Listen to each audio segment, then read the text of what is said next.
Добрый день, в эфире информационная сводка.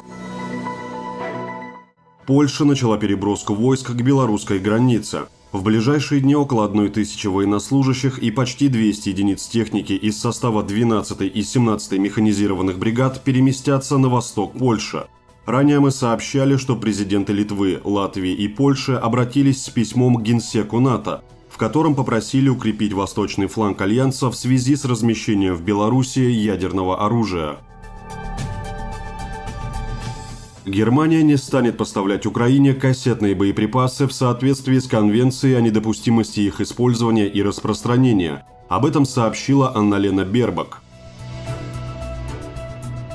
В телеграм-каналах и зарубежных СМИ второй день с американской подачи расходится фейк о каких-то якобы переговорах Лаврова с бывшими американскими чиновниками в США в апреле этого года.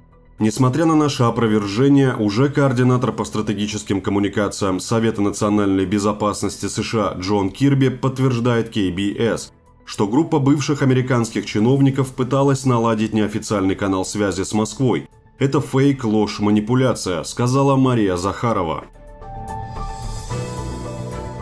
Песков допустил встречу Путина и Эрдогана после переговоров президента Турции с Зеленским.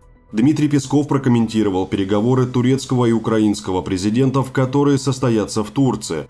Песков отметил, что Москва дорожит партнерскими отношениями с Анкарой и чувствует взаимность с турецкой стороны, и напомнил, что господин Эрдоган неоднократно прикладывал усилия по урегулированию различных проблем в контексте конфликта на Украине и играл посредническую роль. Эта роль получала высокую оценку со стороны президента Путина, подчеркнул он. Спикер Кремля не исключил проведение очной встречи между Эрдоганом и Путиным после переговоров турецкого лидера с Зеленским. Как только сроки контактов будут определены, мы вас проинформируем. За 4 дня до саммита НАТО союзники по Альянсу так и не договорились, что предложить Украине, сообщает Вашингтон-Пост. Ожидаемо Киев настаивает на принятии в блок, но представители США и НАТО скорее рассматривают заключение двухсторонних или многосторонних пактов о взаимной обороне или меморандумов о безопасности. В частности, администрация Байдена пыталась сместить дискуссию в эту сторону, но неясно, помогут ли эти соглашения Украине. Гражданские активисты считают, что если Киев не получит приглашение в Вильнюс, где пройдет саммит, или каких-то четких обязательств от Альянса, то разочарование накроет всю Украину. В Симферополе задержали завербованного ГУР МО Украины мужчину. Об этом сообщили ФСБ России. По их данным, он повредил ЖД в Бахчисарайском районе.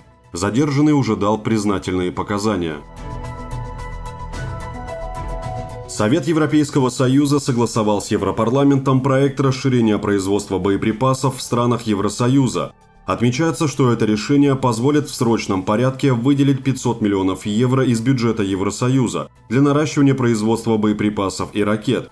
При этом будет реализован план по обеспечению долгосрочного увеличения производства боеприпасов в Европе для Украины и государств-членов Евросоюза.